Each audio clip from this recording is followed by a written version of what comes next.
morning mga ka-birds.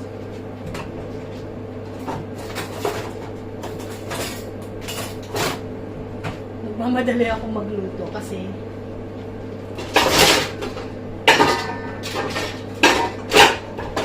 pupunta ulit dito si Ate Jazz kasi meron siyang ibibigay na paso. Magandang paso daw yon. Galing daw doon sa friend niya yata. Parang hindi na ginagamit ganun. So magluluto ako ng yan, sinigang na salmon, pero i-ano ko muna, ipiperito ko para pagka sinigang ko siya hindi siya madudurog.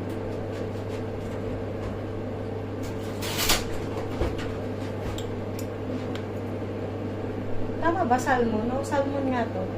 Galing ito doon kaila bigay ito ni Karina nung nakaraan pa to. Naka-frozen lang. Ay, tignan nyo, sariwang-sariwa pa. Huli to nung biyanan niya. Kasi yung biyanan niya, ano ba yun? Yung sa sa countryside. Meron silang summer house. Tapos nag-fishing yung niya. Nag-fishing yung biyanan niya. So, ito, huli daw to ng biyanan niya. So, iluto na natin mga ka-birds. Matalsik.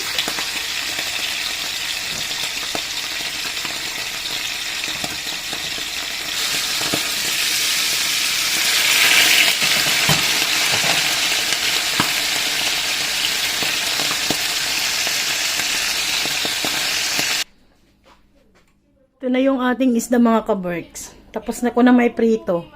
So, igigisa ko na siya dito. Mantika na yan. Pinagprituhan din yan nung isda. Tingnan nyo. Si Ate Jess nandito na. Ate Jess! Wow! Luluto lang ako. Nandito na naman ako. Tanong si Mami na. Sabi niya, ano yan? Pag daw nadudulas, tapos daw yung baby nakaganon. Nabubumi ba talaga? Totoo daw ba yun na yung bingot? Baka hindi naman. Hindi yun totoo. Baka yun, yung sa... Yung ganon, nasa jeans yun. Oh, yun lang mga ka-birds.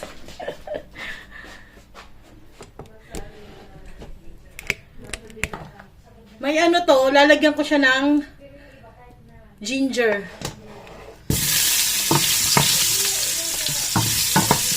Para matanggal yung lansa.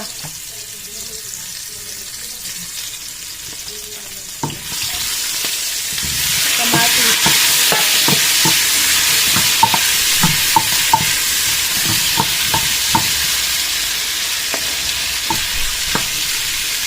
Hindi ko alam kung naglalagay din kayo ng ganito sa sinigang. Kapag ganito lang naman, nilalagyan ko siya. Tapos, wala nga pala akong panigang. Wala akong powder. So, ito gagamitin ko. Yan. Tamarind.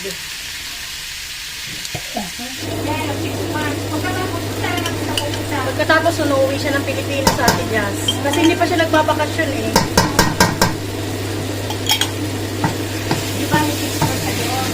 6 months siya, papalipasin niya yung winter. Ngayon lang siya uuwi. Nakailang taon siya? 2 months. Tapos lagyan na natin ng tubig. Yan lang anong paborito ko. Kasi 2 months.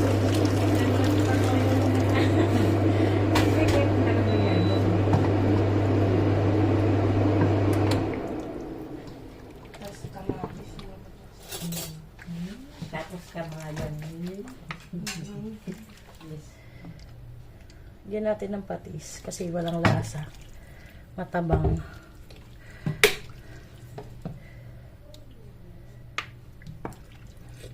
Sila mong laan. Lagay na natin tong gulay mga ka-works. Pero, mayroon ako nakita yung ano yung naging anak niya. Puro kambal. Hindi, yung anim. Sabay-sabay na pinanganak, 6? Di ba meron yun yung sa ano naman, sa ibang bansa, 12 naman. 12 yung ano niya, nilabas niya. So, Pero, maliit na. may nakita ka Ewan ko naman dito sa totoo. Finland na May kambal? kambal. O, lagay na natin to. Mamidyos kasi yan, dali-dali. Ito na daw. Hindi ko na. Pasensya na kayo mga ka-Berks kasi nagkukwentuhan kami ni Ate Jazz tungkol sa mga kambal-kambal. Pinag-uusapan namin yung mga kamag-anak ni Kiro na mga kambal-kambal na Kakaroon nandito. yata ng apong kambal si Mami. O, yan. Pag-asa. Sarap to. Yan. Pakuluin lang natin ng konti, din okay na yan. 1 hour.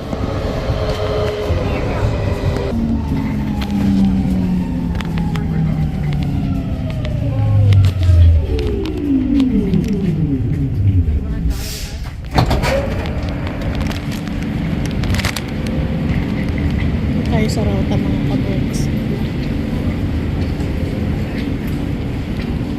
Ito tayo sa isang Asian market.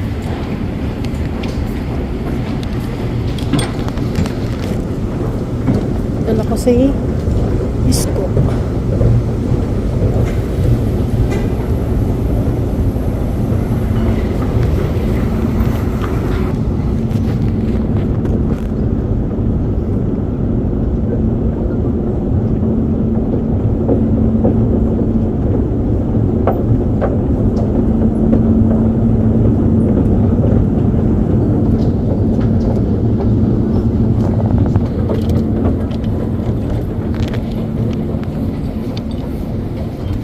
Ayun o. Punta tayo dun sa first time kong pupunta dito para magtingin kung anong paninda nila. Dito to sa Rauta, sa baba, sa taas nito.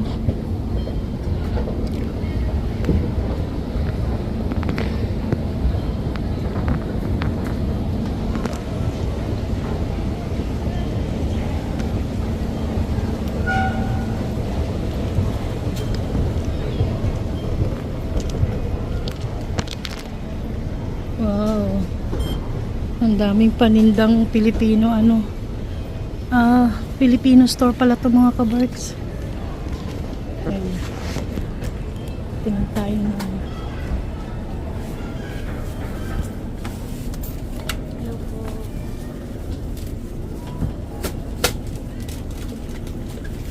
Si Tokay. Pilipino. Takal. Ayan.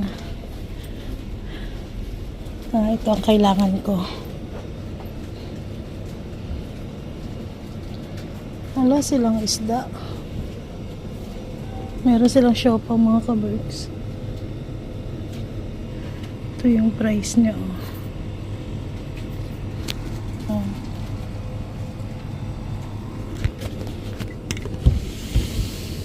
Bili ako nito. Spring roll.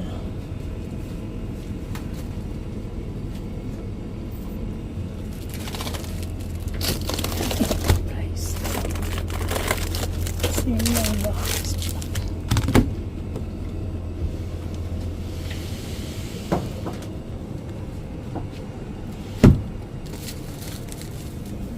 Tingnan nyo ito.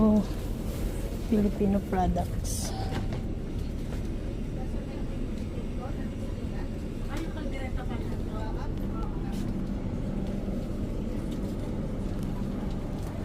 O, Jen. Ikaw ba Ay! yan? Jen? Bibili akong isda. Wala silang isda, no? Ay, ito. Ito pala. Oo, kasi baka mamaya close na sila.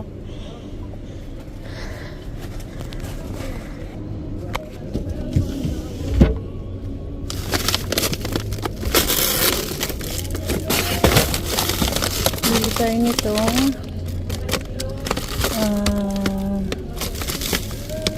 kulingan.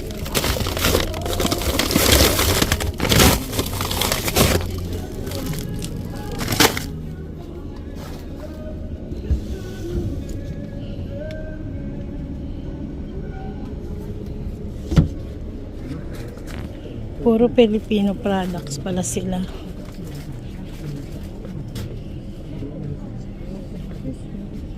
May otap sila, Teng, oh. Ayan, oh.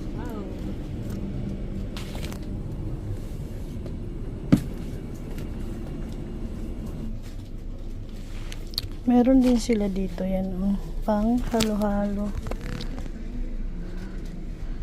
Pansit Canton. Ayan. Sardinas.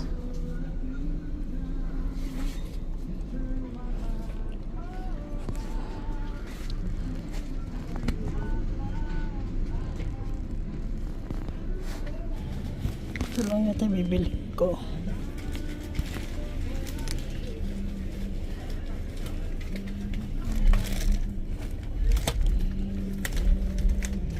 Sila mga chichirya.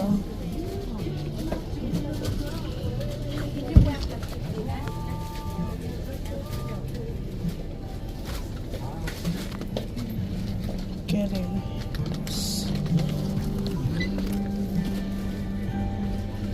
Chippy.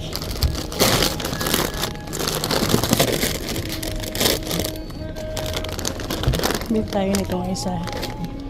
Dos. Bayad na tayo.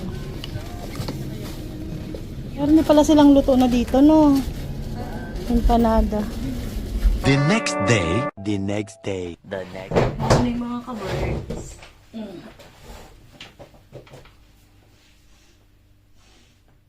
Today is Saturday. Saturday na naman.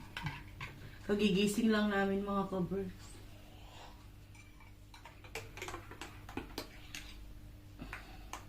Puyat ako kagabi maggawa ng cake.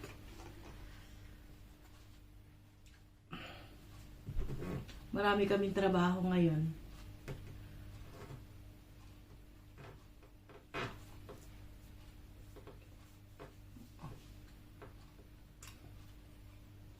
Kain lang kami sandali.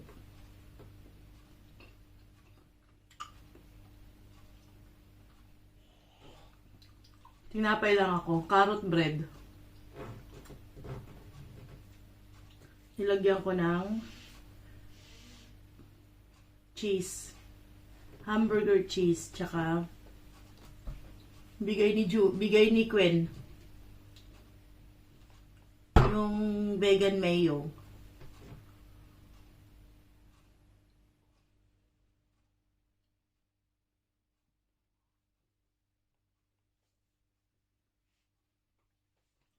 Alam niyo mga kabarks, tuwing uupo ako dito sa lamesa, dito sa dining namin,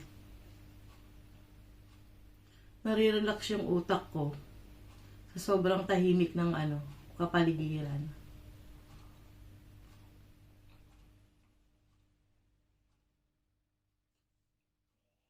Yung ibang mga nakakarating dito sa Finland nakakilala ko. Parang nai-stress daw sila sa tahimik. Pero ako naman hindi. Kahit tong unang araw namin dito lang ako sa kusina noon. Parang ang ng pakiramdam ko. Ang peaceful. Paano ikaw nung bagong dating ka dito, na bored ka ba? Parang na-stress ka dahil tahimik? Hindi naman. Hindi. Ako din hindi. Kaya tayo mga ka-Berks. Mas masarap sa pakiramdam yung tahimik, no? Hanggang ngayon, gusto ko yung ambience ng area namin kasi hindi maingay, walang gaanong tao.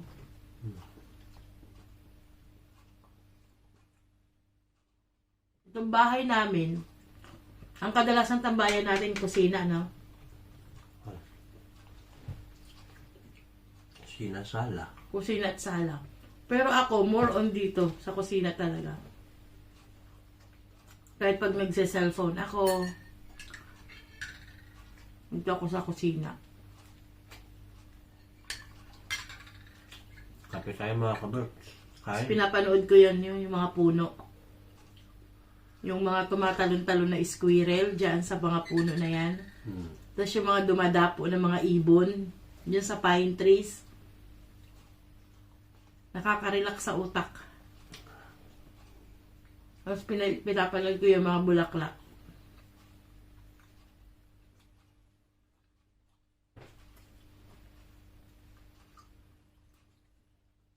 Kain lang kami mga ka-Berks, kape lang kami, tinapay. Gusto mo mag-rice? Ayoko. Yung trabaho natin Monday to Saturday, yung pinaka-Saturday yung mafe-feel mo yung sobrang pagod, no? Friday and Saturday. Sunday, pahinga tayo. Friday and Saturday, parang dun mo na mararamdaman yung pagod ng buong week, no? Lalo na pa nagbukas niya yung golf course. O nga pala mga ka-Berks, yung Saturday schedule ko, ay Saturday work S-Market. na S-Market, yung malapit lang dito sa bahay, nag-close na yun. Kaya nabawasan yung trabaho ko ng Sabado ng umaga. Pero, kapag may nagbukas, pag may nagsara, may magbubukas. Nagkaroon kami ng bagong work, no, de? 2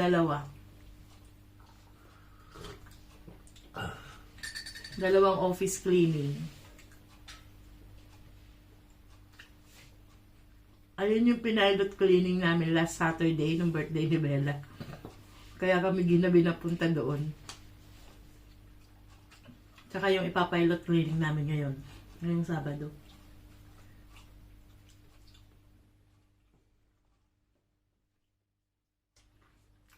Kain tayo. Masarap itong tinapay na tayo, parang pandesal.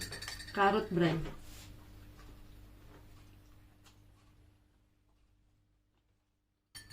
Kaya ba yung gamit kay Wenny na mayonnaise?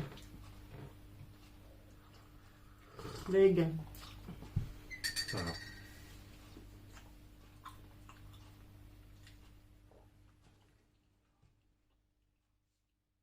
Yung mga dalaga namin tulog pa. Nag-alarm na yung cellphone. Alam na. Yung sa work natin. Ay, mag-iin ako, de. Mga pala, no?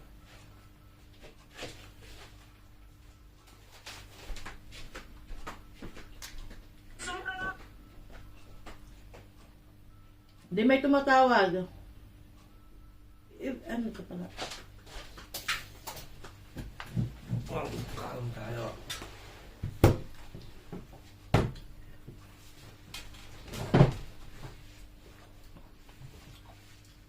Sarap ng kape.